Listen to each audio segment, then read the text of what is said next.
The Indian Museum, Kolkata, is the oldest and one of the most prestigious museums of India. Now, during the coronavirus pandemic, when we are all confined to our homes, the Indian Museum brings to us stories of world culture to keep us educated and entertained within our homes.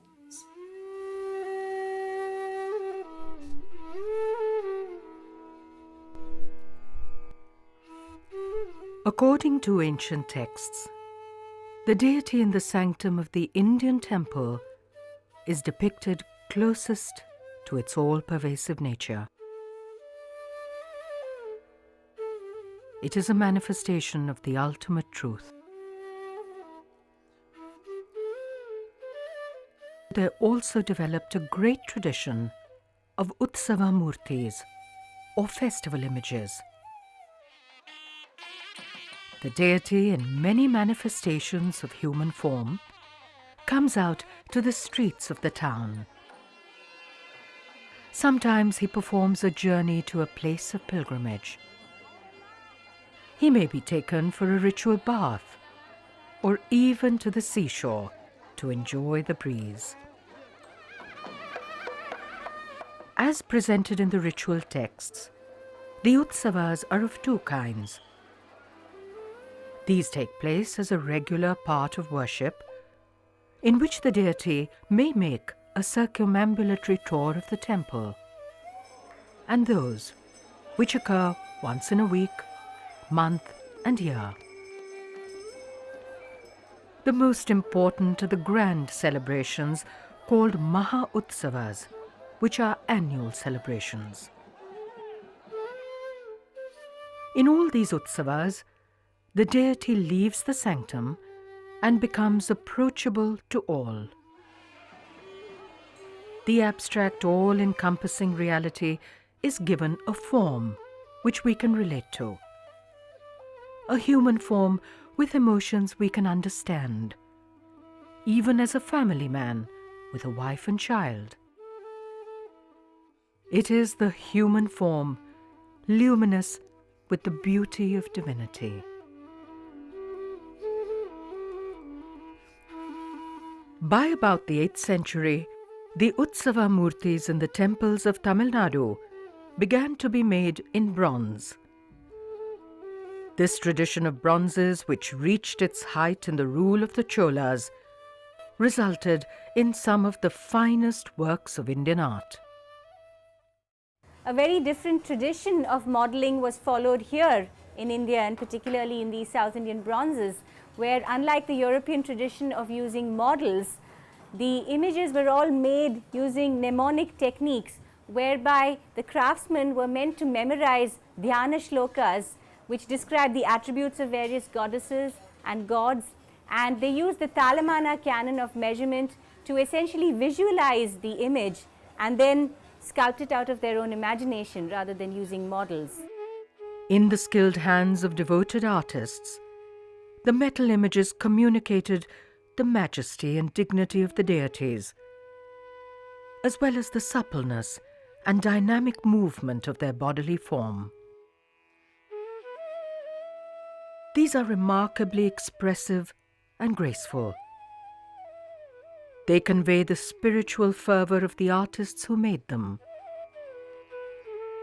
These works of art are a part of a divine architecture, where the deity manifests himself in forms which awaken the bliss and the peace within the viewer.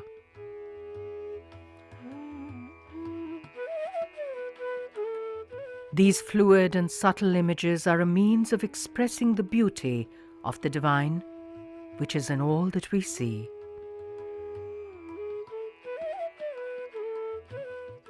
In medieval Tamil Nadu, Hindus worshipped their deities in shrines within their homes and in temples. From the time of the devotional saints, from the 6th and 7th centuries onwards, many temples were built. The Chola period from the 9th century saw the increasing emphasis on grand temple structures. Many brick temples were rebuilt, and starting with the early 11th century, the tallest and most impressive temples were made. These edifices were like great cosmic palaces, inhabited by large numbers of deities. The Shaiva Agmas and the Vaishnava Samhitas, the sacred texts which guide the rituals in temples, prescribe the procession of Panchamurtis, or 5 images, in the great temple festivals. With some 40,000 temples in Tamil Nadu, we can see how the art of making bronzes flourished here. Temples dedicated to Vishnu had a limited range of icons. Vishnu was represented with his consorts and in his avatars in human form as Krishna and Rama. The processional images of Shiva present him in many forms.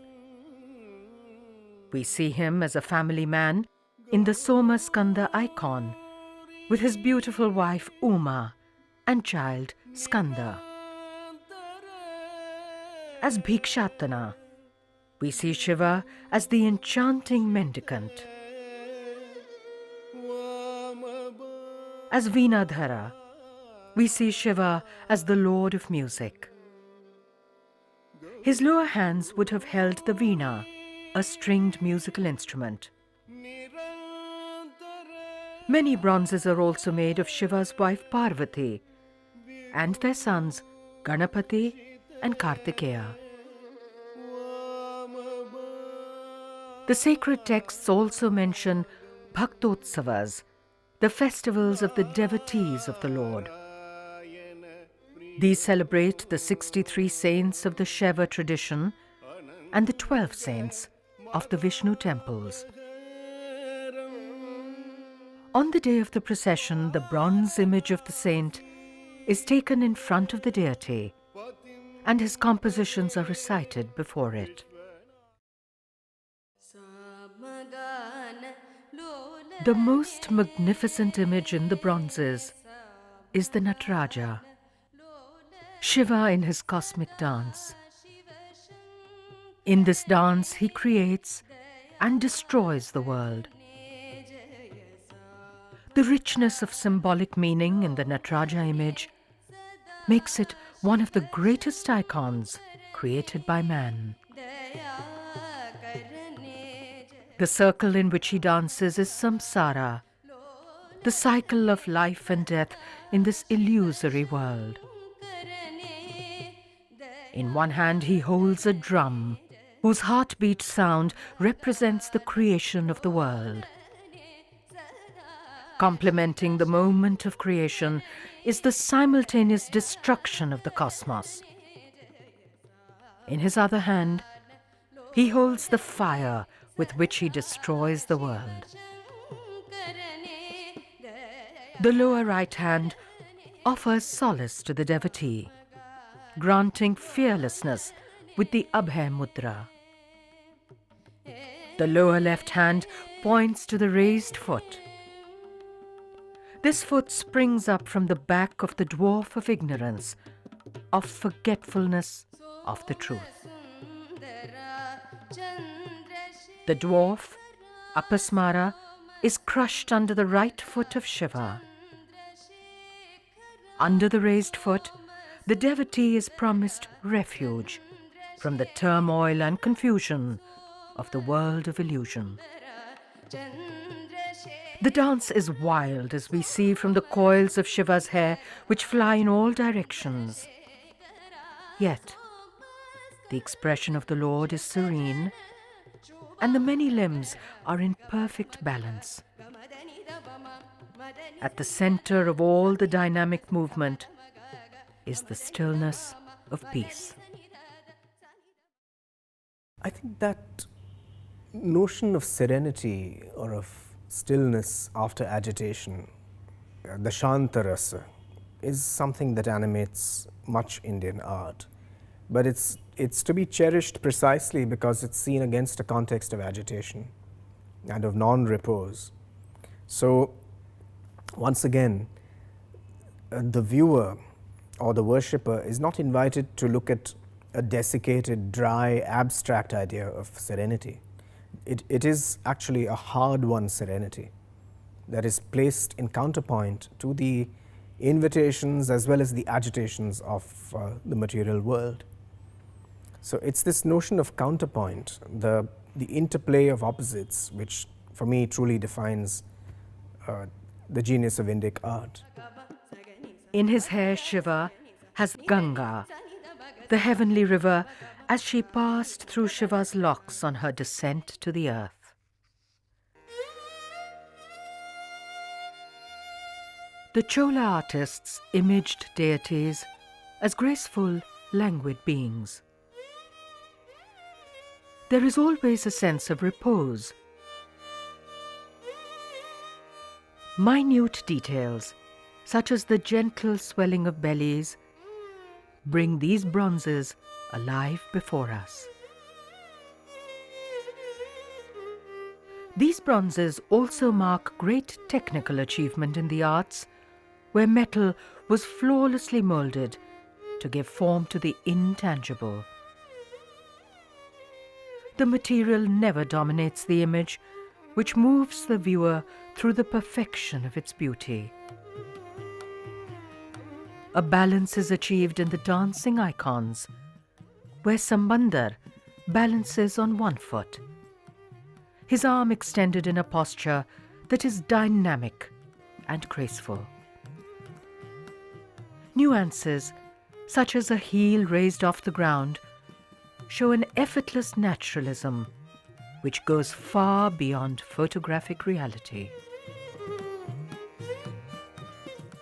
We can relate immediately to the shyness of Parvati as a bride. Her companion gently places her hand on Parvati's back, encouraging her to move forward. The Kalyana Sundara Murti is undoubtedly one of the finest expressions of world art, where individual emotions are translated to a universal plane. As Shiva clasps Parvati's hand when they are married, the onlooker relates to the divine through emotions, which are so closely a part of his own life.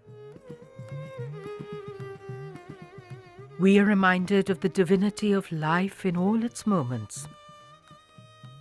Thus, life in the world is fully celebrated.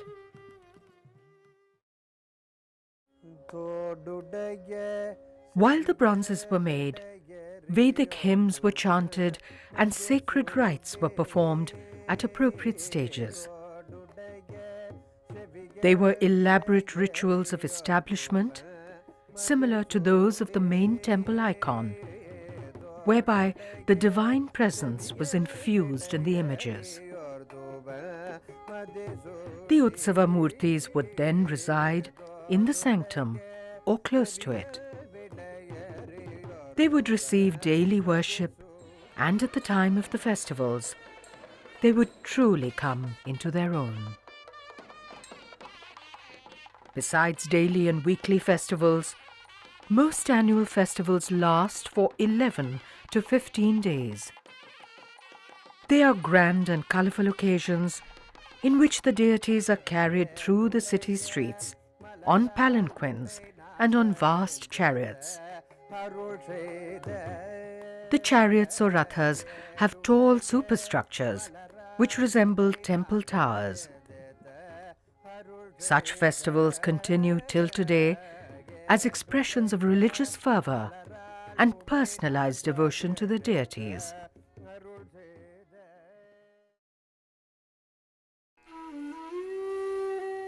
Tamil saints of the 6th to the 9th centuries brought a very special quality of bhakti to religious practice in Tamil Nadu. Bhakti is a wholehearted devotion in which the worshipper becomes so immersed in the adoration of the Lord that he loses the sense of his separate self. It is a joyous path to the ultimate unity with the divine, out of love and its rapture. It's a matter of mind, isn't it? There can be a very personal relationship with God. It's a personal relationship with something which is probably beyond our comprehension, but at the same time, the surrender is a accepted form of worship, both in the Saivite tradition as well as in the Vaishnava tradition. Finally, you are supposed to surrender. Bhakti is the ultimate and most personalized expression of love of the deity. The poems of the saints left a deep impression upon Tamil culture, which continues till today.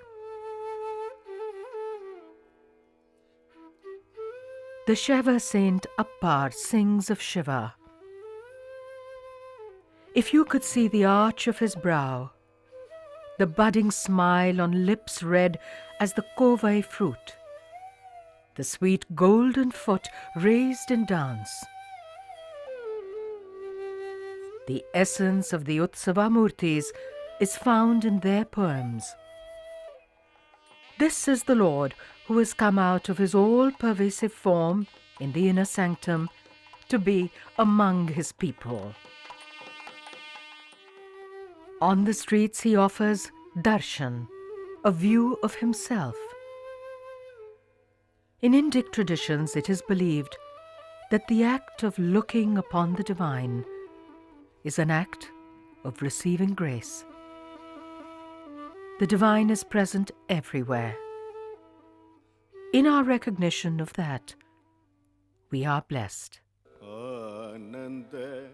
The deity is treated as an honored guest and beloved Lord.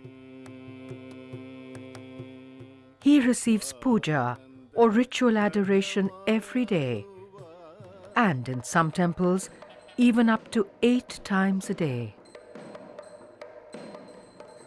Priests wash his feet, bathe and anoint him, rub sandalwood paste on him, and dress and ornament him. He is entertained with song and dance, and hymns of the saints are sung before him. Inscriptions speak of a dazzling array of jewelry which was gifted to the deities. These were given by a wide range of persons, from royalty to merchants, musicians and dancers, and palace maids. Inscriptions also inform us of 400 dancing girls who were brought to live in Tanjavur to dance before the deities. The technique used to make South Indian bronzes is called the lost wax process. First, the image is carefully made out of hard beeswax, complete in all its details. Then the wax is covered with layers of clay. The clay-covered model is then heated so that all the wax melts and comes out. What is left is a cavity which exactly replicates the wax image. Next, the molten bronze is poured in through channels in the original design. Once it has cooled, the clay is broken away and the stems of the channel are filed off. During Chola times, the molds were made so perfectly that no further details needed to be carved. However, these days, the fine details are cut after the casting process is over. As the clay mold is lost each time, every bronze is a unique work of art. The early images were made of copper, as is recorded in Chola inscriptions. In later times, images of Panchaloha, or 5 metals, became popular. The constituents Gold, silver, copper, lead and tin represent the 5 basic elements of which the world is made. The Sthapati who makes the bronze image, he creates an image with all devotion, and it is seen that he is considered the Acharya at that time. So, he is called Achari. He is given cloth, he is given garland, he is given all the gifts. In fact, he is even worshipped. Sacred water is sprinkled on him, and he becomes the divine who makes the divine image. The passion and the devotion of the Tamil saints and other devotees are well expressed in the words of the saint Sundarar. We see also the deeply personal quality of this worship.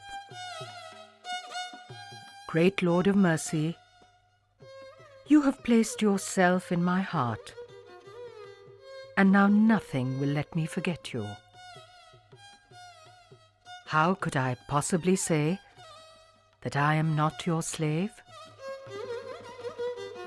It is these exquisite images in human form which brought the divine from abstraction to accessibility and even intimacy.